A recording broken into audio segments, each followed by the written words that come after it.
आदिवासी एक समान, एक तीर एक समान, आदिवासी एक समान। जय जोहार, जय आदिवासी, जय भील प्रदेश। आप सबको विश्व आदिवासी दिवस की हार्दिक शुभकामनाएं। और आज जैसा कि विश्व में 9 अगस्त को विश्व आदिवासी दिवस के रूप में मनाया जा रहा है और सागवाड़ा में भी एकलव्य भील सेवा संस्थान और आदिवासी परिवार की तरफ से विश्व आदिवासी दिवस को एक त्यौहार के रूप में मनाया जा रहा है।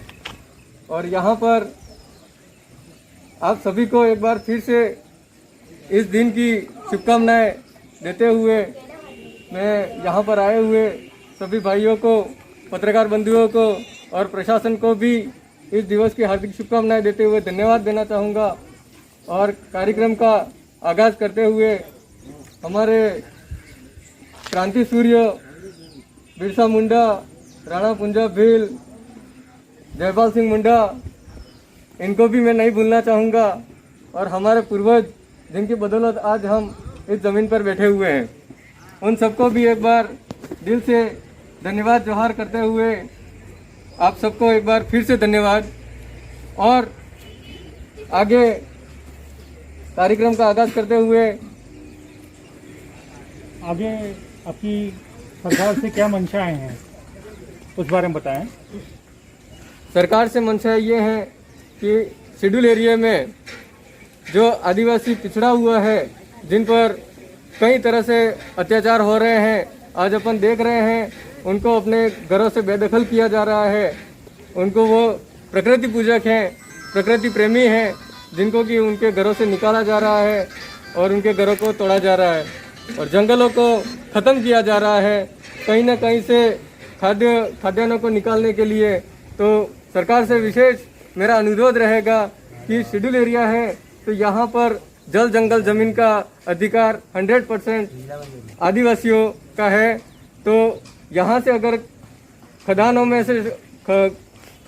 से जो खनिज संपदा निकाली जा रही है तो निकालने में कोई आपत्ति नहीं है, लेकिन इसका जो भी मुनाफा हो रहा है उस मुनाफे का जो अंश उस क्षेत्र के लिए उपयोग में लिया जाना चाहिए, वो नहीं लिया जा रहा है। तो मेरी सरकार से विशेष मांग रहेगी कि यहाँ से जो खदान निकाला जा रहा है, टीएसपी एरिया से, ट्राइबल क्षेत्र से जो खदान निकाला जा रहा है, उसका 60-70% हिस्सा जो कि यहाँ पर 60-70 क्या 1% भी यहाँ पर उपयोग में नहीं लिया जा रहा है। तो विशेष मांग मेरी ये रहेगी कि यहाँ पर इसकी जो हानियाँ हो रही हैं, इसके निकालने से जो मतलब फ़ायदा होना चाहिए वो दूसरी जगहों पर हो रहा है। तो विशेष मैं ये कहना चाहूँगा कि जहाँ से वो मुनाफा हो रहा है तो उस मुनाफे का कुछ हिस्सा यहाँ पर भी इन लोगों की सुविधाओं के लिए उपयोग में लाया जाए। ये मेरा विशेष अनुरोध है, आग्रह है वर्तमान सरकार से और हमारे जनप्रतिनिधियों से भी कि जिस तरीके से अभी विधानसभा में सत्र में अपने टीएसपी एरिया के लिए मांगे उठाई गई, उसी तरीके से सरकार को भी मैं अनुरोध करना चाहूँगा कि उन मांगों को निर्बाध रूप से कोई उस पर मतलब रोका नहीं जाए और इनको सशर्त जो मांगे हमारी रखी गई हैं उन मांगों को जल्दी से जल्दी पूरा किया जाए। और यही विशेष मैं कहना चाहूँगा। विशेष मांगे क्या हैं? 5वीं अनुसूची को धरातल पर लागू किया जाए, जिसमें कि रूढ़ी और ग्राम सभा की जो बात आती है, जहाँ पर पैसा कानून और जल जंगल ज़मीन पर 100% की जो बात आती है, उस पर विशेष उसको धरातल पर लागू किया जाए। और साथ ही 244(1) अनुच्छेद 244(1) को विशेष रूप से यहाँ पर लागू किया जाए, जिसमें कि आदिवासियों का 100% सरकारी भर्तियों में और जल जंगल ज़मीन की जो बात आती है वहाँ पर 100% आरक्षण की जो बात आती है, वहाँ पर इनको 100% का मतलब बेनिफिट फ़ायदा दिया जाए।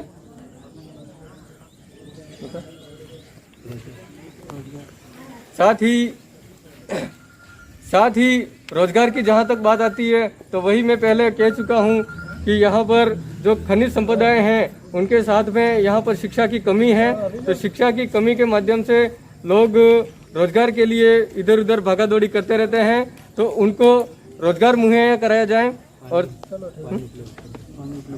और इस टीएसपी एरिया में सबसे ज़्यादा जो कमी आती है वो है पानी की। तो अगर पानी उपलब्ध होगा तो शिक्षा के अभाव में लोग कृषि कर पाएंगे और खेती करके अपना गुजारा करेंगे।